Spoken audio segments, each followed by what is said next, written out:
الحمد لله رب العالمين وصلى اللهم وسلم على نبينا محمد وصحبه أجمعين. إخواني waxaan rabaa inaan idhaahdo 3 saacadood yeyna ina dhaafin insha Allah ta'ala qofkii awoodo 3 ducana yeyna ku dhaafin sujuud inaad ku ducaysato 3 saacadood intaan Ramadaanka ku jirno bay qayb aad muhiim u sii tahay waxa weeye cinda al-iftaar markaad afurayso dadku hadal iyo sheeko kale lagu mashquulaa ilaahi subhanahu wa ta'ala bari oo gacmaha hoos dhigo rasuulku wuxuu sallallahu alayhi wa alihi wasallam qofka sooman wuxuu leeyahay duco marka uu afurayo oo mustajaaba ah oo ilaahay ka yeelayo waa ko labo aakhir al-layl habeenka gelinkiisa dambe inta aan salaada subax la gaarin iyadana Allah baa soo dega subhanahu wa ta'ala wuxuu leeyahay ma jira qof ee wax i weydiisanayo oo siiyo qof istighfar iyo dambi dhaaf warsanayo u dambi dhaafa marka istighfartuna yeena ku dhaafin ilaahi dambi dhaaf xilliga weydiisto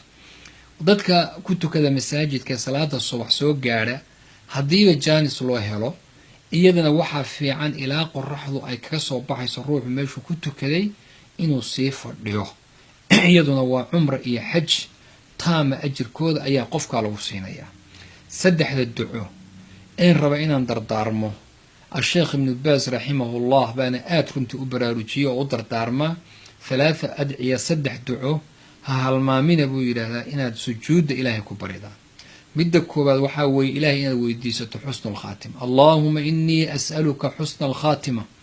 allahumma inni as'aluka husnul khaatima wa ko ducada labaadna inaad ilaahay weydiisato allahumma arzuqni tawbatan nasuhan qabla al-maut اللهم ارزقني توبة نصوحا قبل الموت تاسنا ومد اللباد تصدحات ودعاء الرسول كل الانجري اللهم يا مقلب القلوب ثبت قلبي على دينك اللهم يا مقلب القلوب ثبت قلبي على دينك أنا هالمركز علي الدعاء دي اللهم ارزقني توبة اللهم إني أسألك حسن الخاتمة اللهم ارزقني توبة نصوحا قبل الموت اللهم يا مقلب القلوب ثبت قلبي على دينك إلهي سبحانه وتعالى إنه إلهاميو أو الله إنه ليشيو أو الله إنه كرسيو إن إلهي كوي ديسن السجود أو وقتك إلهي سبحانه وتعالى وبضا أو قفك لغا أجيبا دعاء أكجرو وجزاكم الله خير بارك الله فيكم والسلام عليكم ورحمة الله وبركاته.